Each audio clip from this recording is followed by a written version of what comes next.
Let's go to the United Kingdom now. And joining us is royal commentator Annabelle Sanderson. Annabelle, thank you for your time this evening.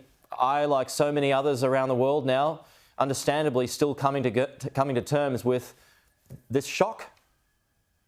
Yes, it's something that you knew that was going to happen, but yet when it happened, it was a shock, and I cried when I read the news. And I'd sort of been watching the rolling news all day after the announcement that she'd been taken unwell, because obviously a statement on Her Majesty's health is pretty unprecedented.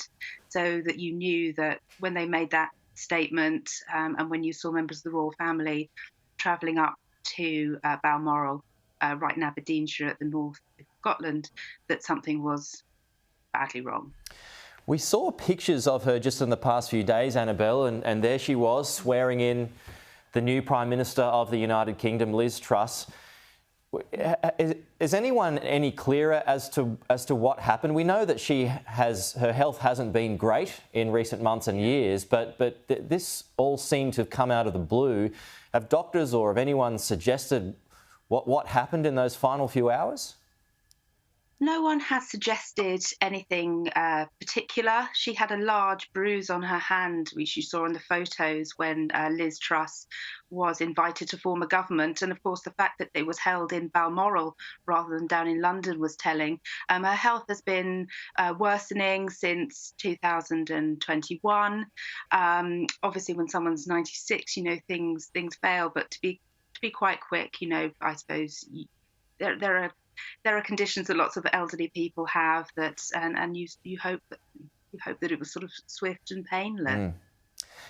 And the new king, you and everyone else along the Commonwealth and the world now have to get ready and used to a new name change. It's no longer a queen; it is King Charles III, and he didn't change his name. Yeah. He didn't change his name. He could have been an Arthur, and you know. Elizabeth kept her own name.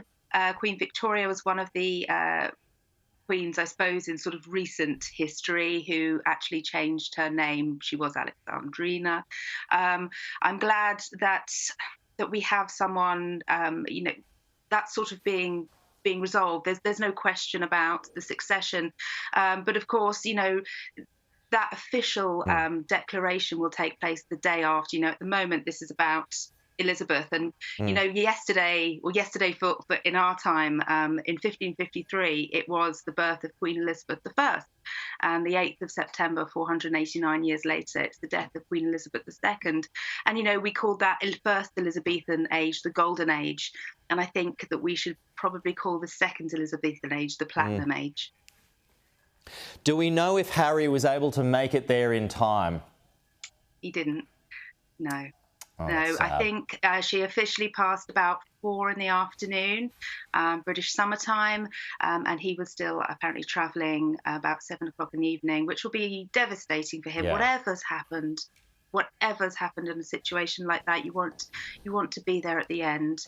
But I am sure that they spoke, and I'm sure that all members of her family knew that she loved them very much. So what will be the and that is sad. Yeah, I agree with you there. Whatever your views of Harry, I was hoping that he was able to get there in time. Yeah. What is the process now for the family? I know that they're all at Balmoral. They're all with each other this evening. Yeah. Your time. It's because she died in Scotland, it's actually Operation Unicorn that is then put into practice. And at the same time, you have another process for the accession of our new King Charles III, which is going to take some time to get used to saying.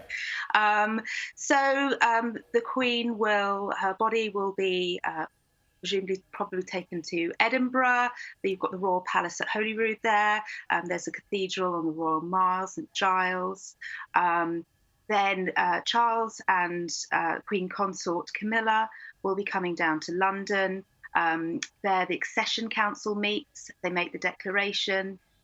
One or other parliament, it could be the Scottish Parliament because she's in Scotland, could be because Charles is coming down to London so quickly, it could be Westminster Parliament.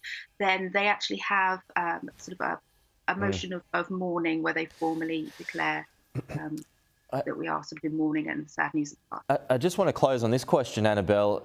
I've just been reminded that Prince Philip died just last year. He died on the 9th of April last year, so only 17 months ago. Was there a degree of heartbreak there still in the end, do you think? How can you not be with someone for that length of time and feel like part of you's taken away? And I think you do see it as couples get older, that actually once one goes, maybe the other isn't so long for this world. I'm delighted that she was still here to celebrate the Platinum Jubilee and see how loved she was, not just by this nation, but by the whole world and the Commonwealth. Annabelle Sanderson, it's a sad day indeed. It's a sad, sad day. And like you said earlier, we knew this was coming, just not so soon. I really appreciate you sharing your thoughts with us today. My pleasure. And we'll talk to you again soon.